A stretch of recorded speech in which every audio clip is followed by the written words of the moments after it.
The letter trembled in my hands as I stared at the address of my childhood home. 3 years had passed since I'd last set foot in that house, since the day I woke up in the hospital with a foggy memory and a body full of unexplained bruises. My name is Alexandra, and I was 21 when my stepmother tried to erase me from my family's life. Are you sure you want to open that? Oliver leaned against my office desk, his usual confident demeanor softened with concern. You've come so far, Alex. Don't let them drag you back. I broke the seal and pulled out the document, my heart pounding against my ribs. It's from Dad's lawyer. My voice cracked. The house, the one Mom left me in her will. They never managed to transfer it to Rebecca's name. The memories rushed back like a flood. That night, Rebecca had served her special tea, the one that made everything hazy. I remembered stumbling, the world spinning, her voice syrupy sweet as she guided me toward the stairs. Careful, dear, you seem unwell. The next thing I knew, I was in the hospital. They called it an accident, a terrible fall down the stairs. But I knew better. The look in Rebecca's eyes when she visited, cold, calculating, disappointed, told me everything I needed to know. Your father called again, Oliver said, pulling me back to the present. That's the third time this week. I set down the letter and pulled up our company's latest projections. Did he mention Rebecca? He said she's worried about you. Oliver snorted. Funny how she only started worrying after your startup hit the news. Our tech company had just secured its second round of funding, $20 million. The headlines called me a prodigy, a rising star in artificial intelligence. Success was the sweetest revenge. My phone buzzed, a text from my half-sister Raylin. Alex, please call me. Mom's acting weird again. Dad won't listen. Shit, I grabbed my jacket. I need to see Ray. Oliver blocked the door. Wait, there's something else you should see first. He handed me a newspaper clipping. Your father's company is in trouble. Major trouble. The article detailed mounting debts and missed payments. My father's signature was on everything, but I recognized Rebecca's handiwork. She'd always been ambitious, always pushing for expansion, for more. I dialed Raylin's number, my hands shaking. She answered on the first ring. Alex? Her voice was barely a whisper. She's trying to sell the house, your house, the one Mom left you.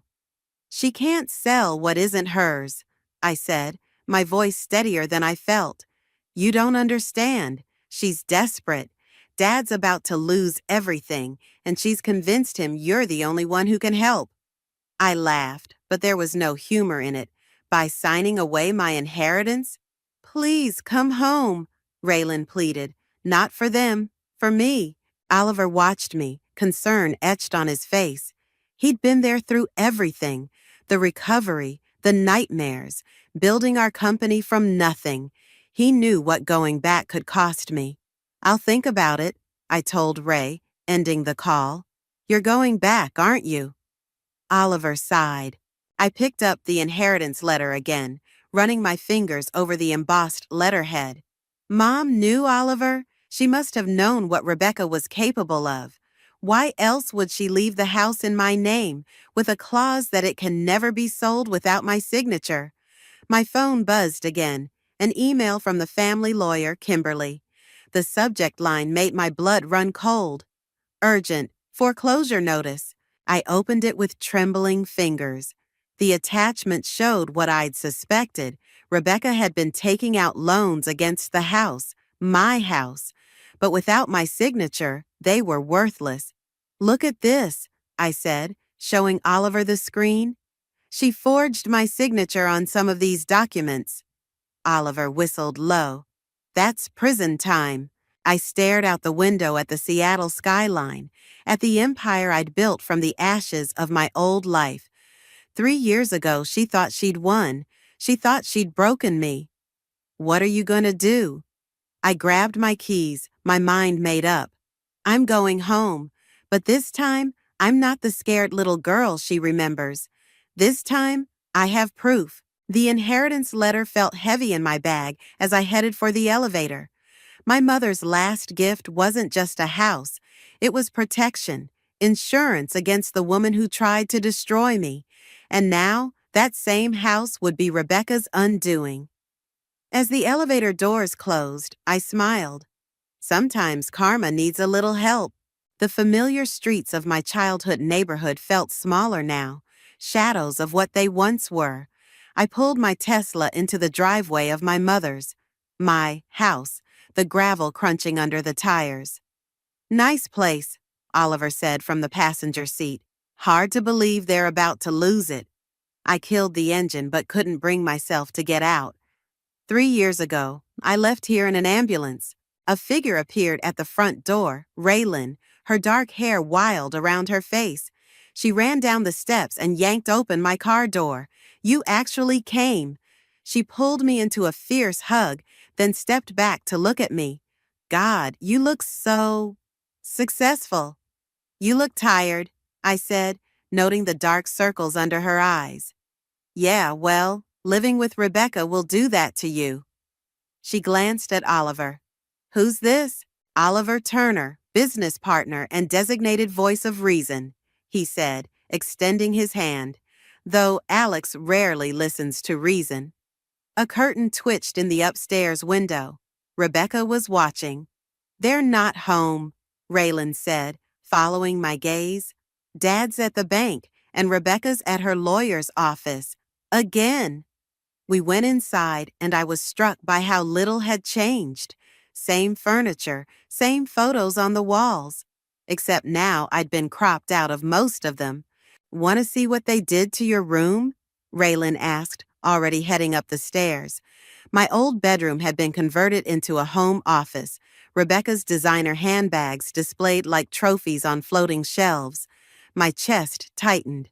She sells them online now, Raylan explained. Since Dad's company started struggling, she's been trying everything to bring in money. Oliver whistled, picking up one of the bags. This is fake. A good fake, but definitely counterfeit. I raised an eyebrow. How do you know? My sister works in luxury retail. These stitches are all wrong. He set the bag down carefully. Your stepmother's running a counterfeit operation from your bedroom. A car door slammed outside. Raylan rushed to the window. Shit, they're back early. Alexandra? Rebecca's voice floated up the stairs, honey-sweet and dangerous. Is that your car in the driveway? I squared my shoulders and headed downstairs, Oliver close behind me. Rebecca stood in the foyer, elegant as ever in her designer suit. My father hovered behind her, looking older and grayer than I remembered. What a lovely surprise, Rebecca said, air-kissing my cheek. And who's this handsome young man? Oliver Turner, he said coolly, Alex's business partner. Ah, yes, the little tech company. Rebecca's smile didn't reach her eyes. How quaint. $20 million in second-round funding is a bit more than quaint, Oliver replied. My father stepped forward. Princess, we've been trying to reach you. Don't. I held up my hand. Don't call me that. Not after 3 years of silence. We need to discuss the house, Rebecca cut in. Perhaps over dinner? Just family? Oliver stays, I said firmly. And I've seen the foreclosure notice. There's nothing to discuss. Rebecca's facade cracked slightly. You don't understand the situation. I understand perfectly. You've been taking out loans against property you don't own, using forged documents. I pulled out my phone, showing her the email from Kimberly. That's fraud. My father's face went pale. Rebecca, what is she talking about? Mateo, darling, I can explain. Did you know, Dad? I asked, my voice sharp. Did you know she tried to have me written out of Mom's will? That she forged my signature? That the night I fell down the stairs, That's enough. Rebecca's mask slipped completely. You ungrateful little... Mom, stop. Raylan appeared at the bottom of the stairs. Tell them about the bags. Tell them what you've really been doing with Dad's money."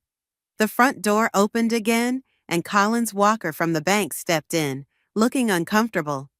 "Mr. Edwards, I have those documents you requested." "Oh, I'm sorry. I didn't realize you had company." I turned to Collins. "Perfect timing. I'm Alexandra, the actual owner of this house, and I think we need to have a conversation about some irregularities in these loan applications." Rebecca's face went white. My father looked between us, confusion giving way to understanding, then horror. "Princess?" "Alexandra," he corrected himself. "What happened that night? The night you fell?" I met Rebecca's eyes, saw the fear there. "Why don't you ask your wife about the tea she served me? The one she said would help me sleep." The silence that followed was deafening. Outside, thunder rolled across the sky, and rain began to fall. A storm was coming, in more ways than one. Oliver touched my arm. "Alex, maybe we should continue this conversation somewhere more official, with lawyers present." I nodded, not breaking eye contact with Rebecca. "I think that's an excellent idea." The law office felt sterile and cold, much like Rebecca's smile as she sat across the conference table. My father had insisted on a family meeting with the lawyers present, though his hands hadn't stopped shaking since yesterday's revelations. "Let's address the elephant in the room," Kimberly said, spreading documents across the table. "These loan applications contain forged signatures." Rebecca leaned forward. "There must be some mistake." "Save it," I cut her off. "I had a forensic document examiner review everything this morning." I slid a report across the table. "Would you like to explain why you've been signing my name since I was in the hospital?" My father put his head in his hands. "I don't understand. Rebecca, you told me Alexandra had agreed to help with the business loans." "Of course she did," Rebecca said smoothly. "Darling, remember? We discussed it over dinner that night." "The night you drugged me?" I asked, my voice steady despite the rage burning in my chest. "That dinner?" The door opened and Raylan slipped in, followed by Oliver. Rebecca's eyes narrowed. "This is a private family matter," she snapped. "Then I definitely belong here," Raylan said, dropping a designer handbag on the table. "Let's talk about your side business, Mom, the counterfeit luxury goods you've been selling online." Kimberly sat up straighter. "Mrs. Edwards, is this true?" "Don't answer that," Rebecca's lawyer interrupted. "We're here to discuss the house, nothing more." "It's all connected," Oliver said, pulling out his tablet. "We've traced the money. The loans taken out against Alexandra's house were used to finance the counterfeit operation. Classic money laundering." My father looked like he might be sick. "The business expansion? The new suppliers you found?" "Were all fake," I finished. "She's been bleeding your company dry to fund her schemes." Rebecca's composure cracked. "Everything I did for this family. Your precious mother left us nothing but debt, and that house—" "My mother left the house to me," I said, standing up, "because she knew exactly what kind of person you are." "You have no proof of any wrongdoing regarding Alexandra's accident," Rebecca's lawyer interjected. Raylan reached into her bag and pulled out a small notebook. "Actually, we do. I found Mom's old diary. She wrote everything down, including the sleeping pills she crushed into Alex's tea." Rebecca lunged for the notebook, but Oliver was faster. He handed it directly to Kimberly, who began flipping through the pages.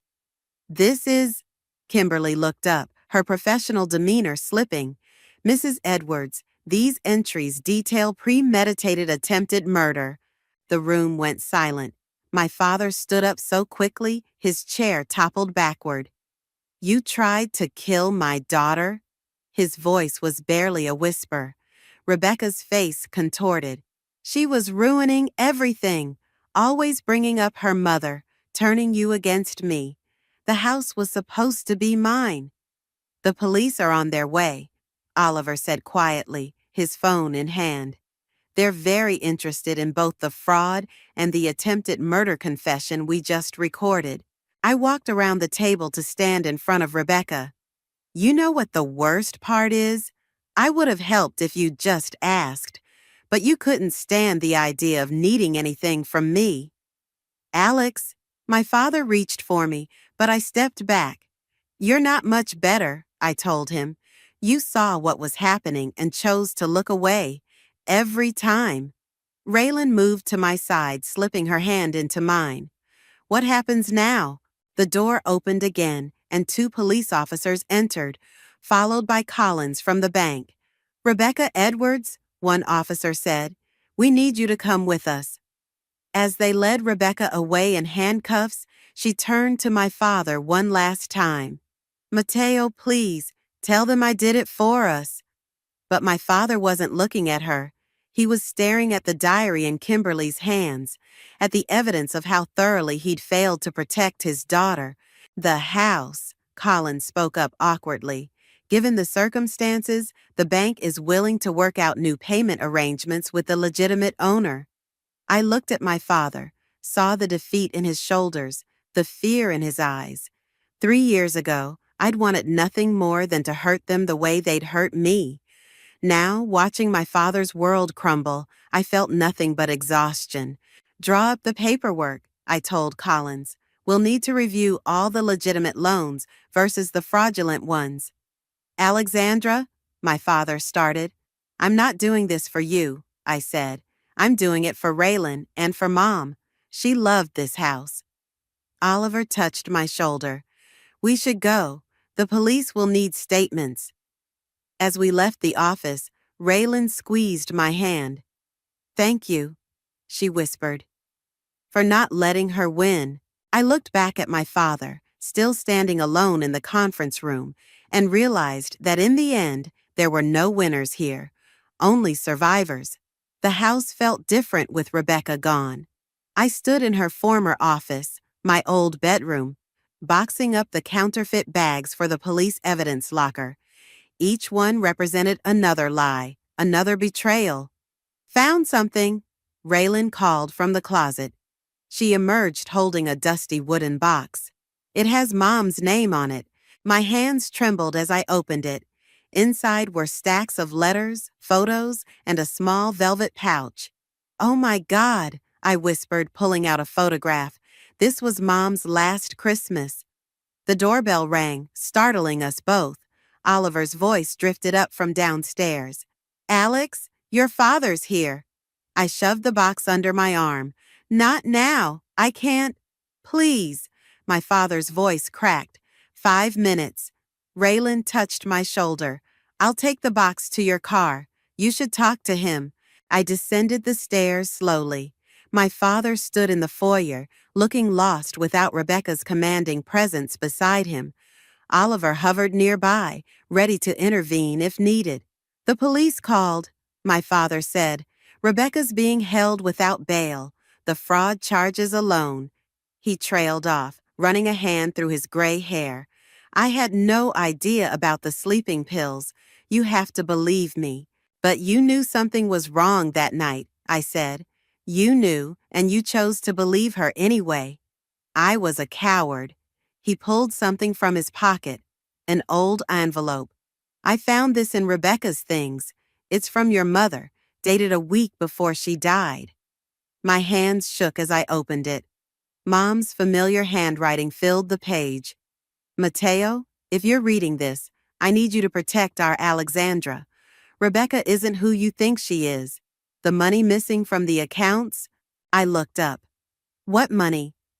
Your mother suspected Rebecca was embezzling from the company even then. He slumped against the wall. I didn't want to see it. After your mother died, Rebecca seemed so capable, so sure of everything. It was easier to let her take control. Even when she tried to kill your daughter? Oliver asked sharply. Oliver, I warned, but he stepped forward. No, he needs to hear this. You almost died. You spent months recovering, building yourself back up, while he let that woman erase you from your own family. You're right, my father said quietly. I failed you, princess, and I'll spend the rest of my life trying to make it right. The front door opened and Raylan rushed in, clutching her phone. Alex, you need to see this. Mom's been posting on social media from jail. I grabbed the phone. Rebecca's post was already going viral. My stepdaughter's vicious lies have torn our family apart. The truth about her mother's death will come out. Some accidents aren't accidents at all. My blood ran cold. She's implying that Mom's death wasn't natural, Raylan finished. She's trying to deflect from her crimes by accusing Mom of something. That's impossible, my father protested. Your mother died of heart failure. There was an autopsy. Oliver was already on his phone. I'm calling Kimberly. We need to get ahead of this.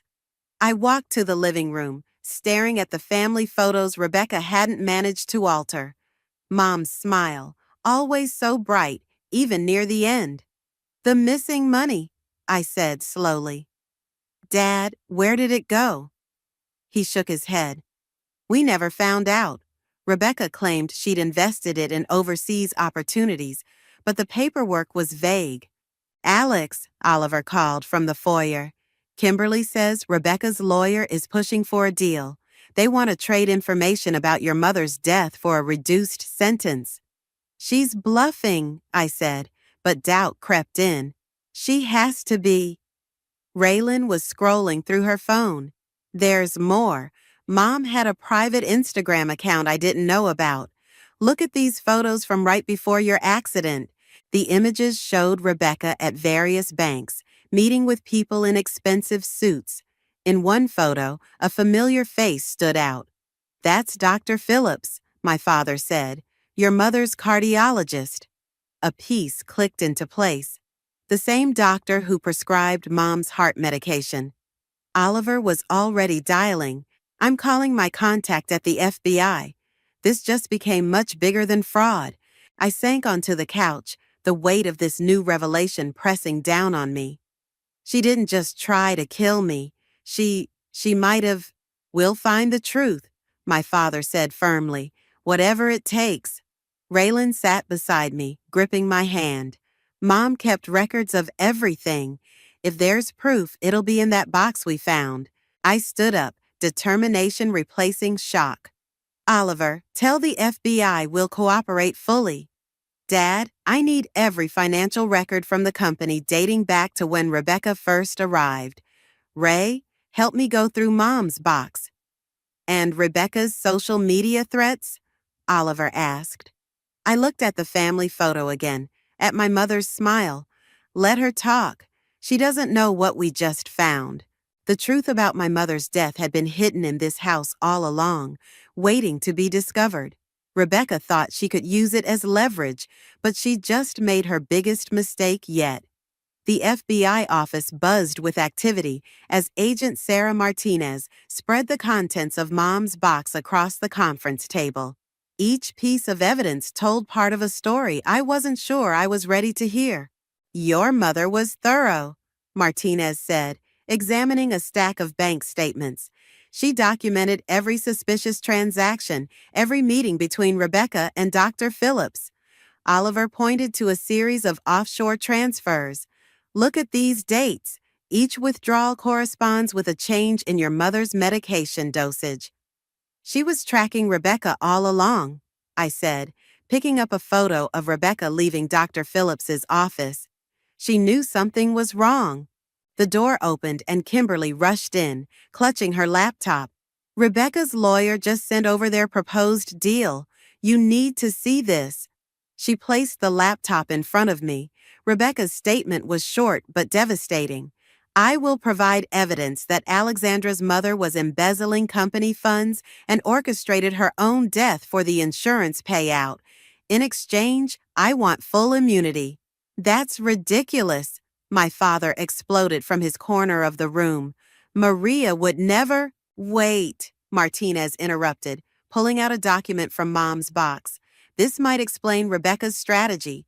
Your mother took out a substantial life insurance policy 3 months before her death. My hands clenched into fists. Because Rebecca threatened her, Look at the dates. This was right after Mom confronted her about the missing money. Raylan, who'd been quietly examining Mom's diary, suddenly sat up straight. Here, Mom wrote about it. Rebecca found the evidence. Says she'll destroy everything we built unless I take the fall. The policy is my only protection for Alexandra now. Martinez leaned forward. This changes everything. Your mother wasn't just tracking Rebecca's crimes. She was building a case. But why didn't she go to the police? Oliver asked. Because of me, my father said quietly. She was protecting me. I was blind to Rebecca's manipulation, and Maria knew it would destroy me to learn the truth. A knock at the door announced Collins from the bank. Sorry to interrupt, but we found something in the loan records. Dr. Phillips's signature appears on several documents as a guarantor. He was in on it from the beginning, I realized. Rebecca needed a doctor she could control to manipulate Mom's medication. Martinez pulled out her phone. I'll get a warrant for Phillips's records right now if he altered your mother's prescriptions. That's murder, Kimberly finished, and conspiracy to commit murder in Alexandra's case. My phone buzzed. A text from an unknown number. A video link. My hands shook as I opened it. Rebecca's face filled the screen, her prison jumpsuit a stark contrast to her usual polished appearance. Hello, Alexandra. By now you've found your mother's little collection of evidence. Impressive, isn't it? But incomplete. The real story died with her. Unless you accept my deal, you have 1 hour to drop all charges, or I release everything I have about your mother to the press. She's bluffing, Oliver said, but I shook my head. No, she's desperate, and desperate people are dangerous. Martinez was already moving. We can trace that number. Don't bother, I said, standing up. I want to talk to her, face to face. Alex, no, Oliver protested. That's exactly what she wants. She wants to play games, I corrected him, but I have something she doesn't know about. I pulled one last item from Mom's box, a small USB drive labeled Insurance. What's on it? Raylan asked. I don't know yet, but Mom labeled it the day before she died. I handed it to Martinez. Can your team decrypt this? 20 minutes later, the room was silent as we watched the video on the drive. Mom's face, thin but determined, filled the screen. If you're watching this, I'm dead, and Rebecca has finally shown her true colors. Everything you need is here. The real bank records, the recordings of her meetings with Phillips, all of it. I'm sorry, Alexandra. I thought I could protect you by playing her game. I was wrong. Martinez paused the video. This is a dying declaration, completely admissible in court. My phone buzzed again. Rebecca's ultimatum counting down. 50 minutes left. I'm still gonna talk to her, I said, holding up my hand to stop the protests. But not as a victim, not as the scared girl she tried to erase. She wants to tell stories about my mother? Fine. Let's see how she handles the truth. I'm coming with you, my father said, standing. It's time I faced what I helped create. Raylan hugged me. Make her pay. For Mom. Martinez nodded to her team. We'll have everything ready. The moment she confesses. Oh, she'll confess, I said, picking up my mother's diary. She thinks she's winning. She thinks this is her chance to rewrite history. Oliver grabbed his coat. I'll drive. Someone needs to keep you from committing justifiable homicide. As we headed out, I touched the diary in my bag. Mom had died protecting her family from Rebecca. Now it was my turn to protect her legacy. Rebecca wanted to tell stories? I had a feeling she wouldn't like the ending to this one. The prison visiting room felt smaller than I expected. Rebecca sat across from me, her perfect posture unchanged by the orange jumpsuit. My father sat beside me, while Oliver waited just outside with Martinez. 30 minutes left, Rebecca said, tapping her fingers on the metal table. Tick-tock. Before you say anything else, I placed Mom's diary on the table. You should know we found everything. Her smile didn't waver. Did you? And what exactly do you think you found? Let's start with Dr. Phillips, I said, opening the diary. He's already talking to the FBI. Seems he doesn't want to go down for murder. The first crack appeared in her facade, a slight twitch of her eye. You really thought you could threaten me with Mom's reputation? I continued. She was 3 steps ahead of you the whole time. Your mother was an embezzler, Rebecca snapped. I have proof. You mean these? I slid copies of the bank statements across the table. The ones you doctored after forcing her to take out that life insurance policy? My father's hand gripped my arm. Rebecca, how could you? How could I? She leaned forward, mask slipping. How could you be so blind? Your precious Maria was going to ruin everything, digging into my past, threatening to expose. Your previous identity? I interrupted. The color drained from her face. Mom found that too. Rebecca isn't even your real name, is it? You're bluffing, she whispered. I pulled out my phone, playing the video from Mom's USB drive. Rebecca's eyes widened as she watched Mom detail every aspect of her investigation. The fake identity, the previous fraud charges, the connection to Dr. Phillips.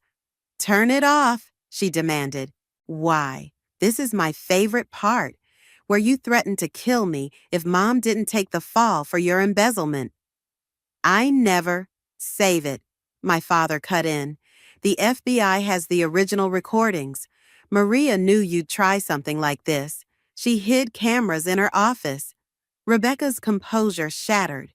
She deserved it, acting so superior, protecting her precious daughter while painting me as the villain. I built that company into what it is. You destroyed it, I corrected, just like you tried to destroy me. The only difference is I survived. You have no idea what I'm capable of, she hissed. Even in here, I have connections. One phone call. To who? I asked. Dr. Phillips? He's in custody. Your lawyer? She's cooperating to save herself.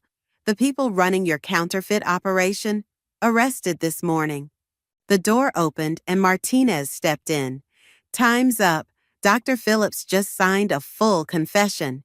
We have enough to charge you with first-degree murder. Rebecca lunged across the table, her hands reaching for my throat, but guards were already moving.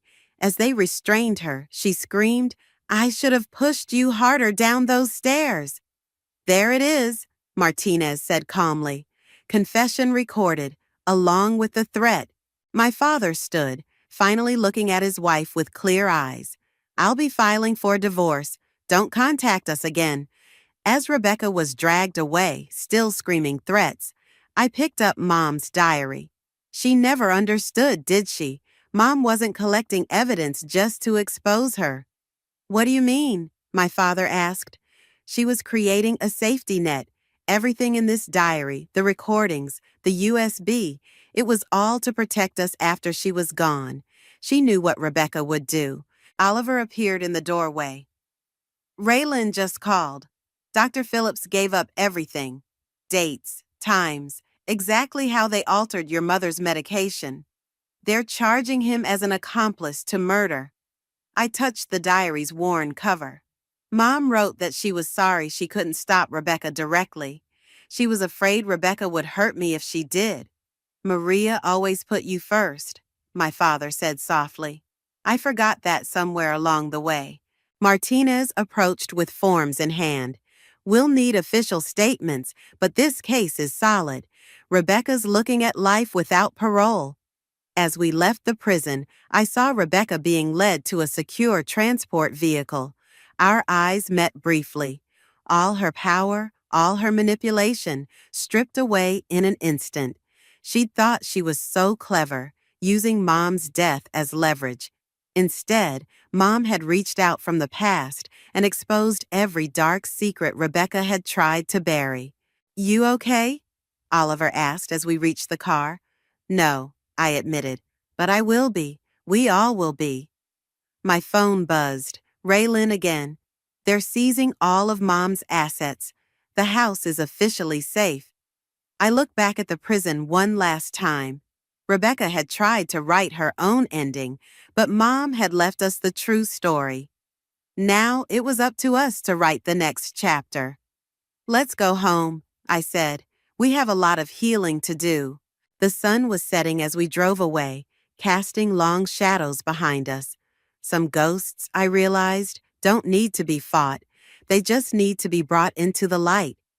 1 month after Rebecca's confession, I stood in the master bedroom of my mother's house, sorting through the last of her belongings. The trial was set to begin next week, but today was about something more important. Found it, Raylan called from the closet. She emerged holding a white garment bag. Mom's wedding dress. She always said you should have it. A knock at the door interrupted my response. Oliver poked his head in. Your father's here, and you might want to come downstairs. There's something you need to see. We descended to find my father standing in the living room with Kimberly and Collins. A large box sat on the coffee table. What's going on? I asked. The FBI finished processing Rebecca's storage unit, Kimberly explained. They found this. It's addressed to you, from your mother. My hands trembled as I opened the box.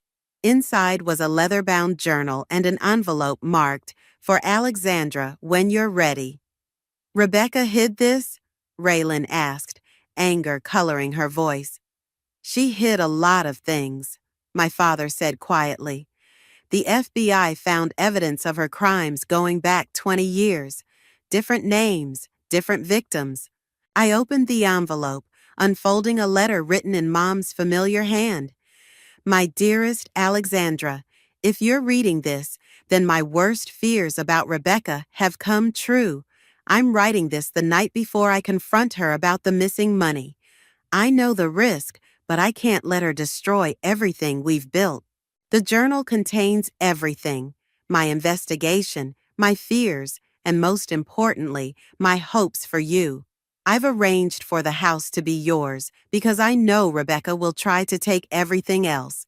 The house isn't just walls and memories. It's your foundation, your strength. Don't let hatred consume you. Rebecca's greatest weapon was always bitterness. Don't let her win by becoming like her. All my love, Mom. There's more, Collins said, pulling out some documents. We found the original company records. Your mother had set up a separate trust in your name. Rebecca never found it. Oliver whistled at the numbers. This could save your father's company.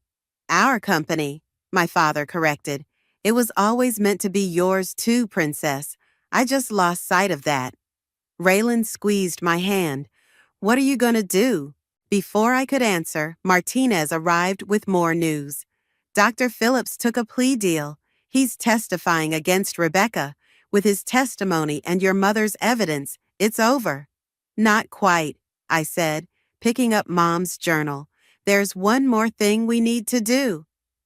The next morning, I sat in the courthouse, watching as Rebecca was led in for her pre-trial hearing. She looked smaller somehow, her designer confidence replaced by desperate fear. The state calls Alexandra Bennett, the prosecutor announced. As I took the stand, Rebecca wouldn't meet my eyes. I opened Mom's journal and began to read. I'm not here for revenge, I started. I'm here because my mother believed in justice, not vengeance. This journal tells the story of a woman who faced evil with courage, who protected her family with love instead of hate. Rebecca finally looked up, her expression unreadable. You tried to erase both of us, I continued. But Mom left us something you could never understand, the truth. Not just about your crimes, but about the power of family, real family. The prosecutor presented Mom's evidence piece by piece. With each revelation, Rebecca seemed to shrink further into herself. When Dr. Phillips testified about altering Mom's medication, my father had to leave the room. Finally, the judge spoke. Given the overwhelming evidence and the severity of the crimes, I'm denying bail. The defendant will remain in custody until trial. As they led Rebecca away, she turned to me one last time. I never meant, save it. I cut her off. Mom knew exactly who you were. That's why she made sure you'd never win. Outside the courthouse, reporters clamored for statements, but Oliver guided me through them to where Raylan and my father waited. Ready to go home? Raylan asked. I looked at Mom's journal in my hands. Actually, I think it's time for something new. Dad, what do you say we rebuild the company? The way Mom always wanted, together. He hugged me for the first time in years. She'd be so proud of you, Princess. Of all of us, I corrected, including Raylan in the embrace. Oliver cleared his throat. Not to interrupt the family moment, but we have that tech merger meeting in an hour. I smiled, feeling lighter than I had in years. Then let's go build something good, something Mom would be proud of. As we left the courthouse, I realized Mom had given us one final gift, the chance to write our own story, free from Rebecca's shadow, and this time we'd write it together. The autumn breeze rustled through the garden as I unlocked the front door of my childhood home. The renovation crew had just finished, transforming Rebecca's cold designer showcase back into the warm space Mom had created. Last box, Oliver announced, carrying in a crate of family photos. Though I still think you should sell this place and buy that penthouse downtown. Not happening. I began unpacking the photos, restored to their rightful places. This house was Mom's gift. It's where we belong. The doorbell rang. Raylan burst in, waving a newspaper. We made the front page.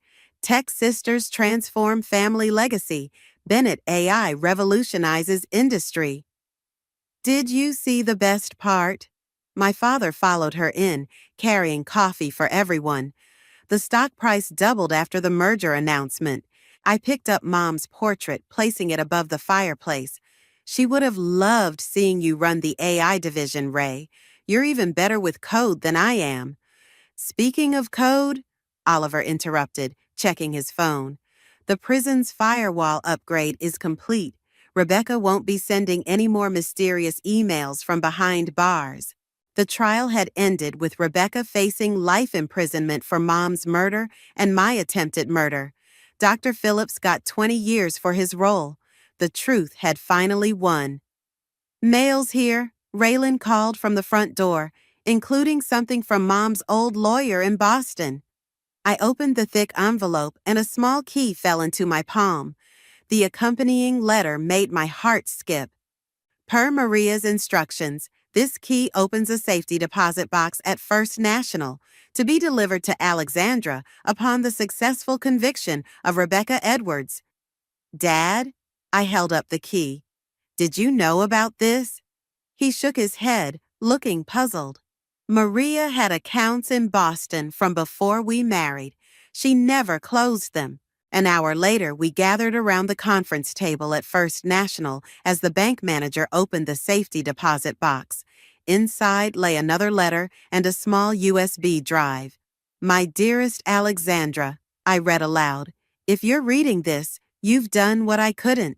You've exposed Rebecca's true nature and protected our family. But there's one last gift I need to share. I plugged the USB drive into Oliver's laptop. A video began playing.